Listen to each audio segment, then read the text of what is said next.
ne peut que leur donner.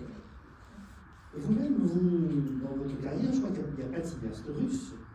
J'ai tourné avec Istvan Zaro, qui est hongrois. Oui.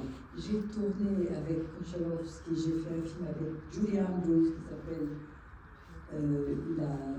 c'est d'après la pièce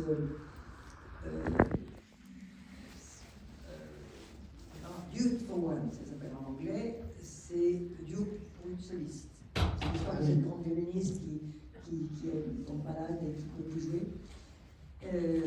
Oui, j'ai trouvé que c'était très différent. Les films, même américains. Cette table-là, j'allais vous dire, apporte quelque chose de différent lorsqu'il vous dirige, lorsqu'il vous met en scène par rapport au cinéaste. Alors, il faut que je vous dise une chose générale sur le rapport à l'art pour les Russes.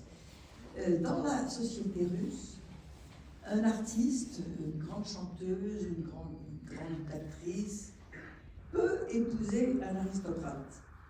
Dans aucune autre aristocratie, ça existe. Parce qu'ils sont considérés comme des dieux vivants. Les grandes danseuses, les grands danseurs, les grandes chanteuses d'opéra. Il y a une sorte de, plus que du respect, une sorte de vénération de l'art. Et je vais vous expliquer l'origine de ça. C'est ma version, mais donc, mon ancêtre, je descends d'une très grande famille qui remonte au 9e siècle. Quand j'étais chez Bouvard, il me disait j'ai 1000 ans, mais ça se voit pas. Donc mon ancêtre, Krasny Vladimir, c'était Vladimir le Rouge, qui ne devait pas être un temps, et qui était donc un des premiers tsars de Russie. Les premiers tsars étaient des princes suédois qui étaient descendus de la Volga. Ils étaient beaucoup plus civilisés que toutes les peuplades qui peuplaient la plaine de Kiev. Les Russes, RUS, ils étaient païens, nomades et assez tout découragés. Et donc les Suédois qui sont descendus ont occupé cette grande plaine de l'Ukraine aujourd'hui et ils ont voulu les sédentariser, les villages. Et alors, cet Rama a voulu trouver une religion pour fédérer toutes ces peuplades. Alors il a fait son marché. C'était donc en 1000, enfin 1900 et quelques. Déjà, l'islam, c'était pas possible que son peuple ne boive pas. Les catholiques, déjà, ils se haïssaient, allégeance au pape, pas question.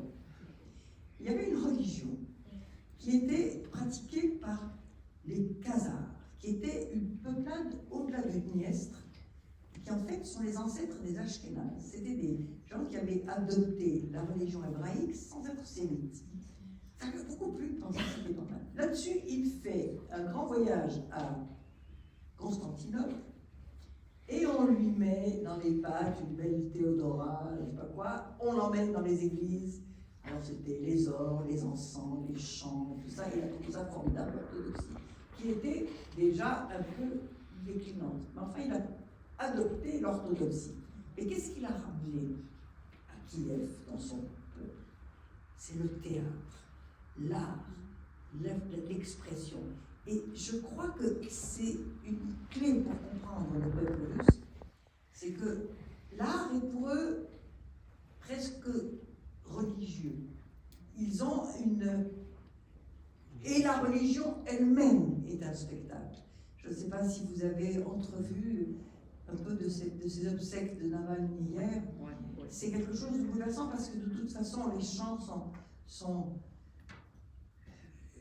c'est un peu archaïque, ça, vraiment. On laisse le cercueil ouvert, c'est comme ça la tradition orthodoxe. Mais ils ont une capacité de rejoindre l'absolu, l'éternel. Et donc, ils ont cultivé les arts, tout à toutes les époques.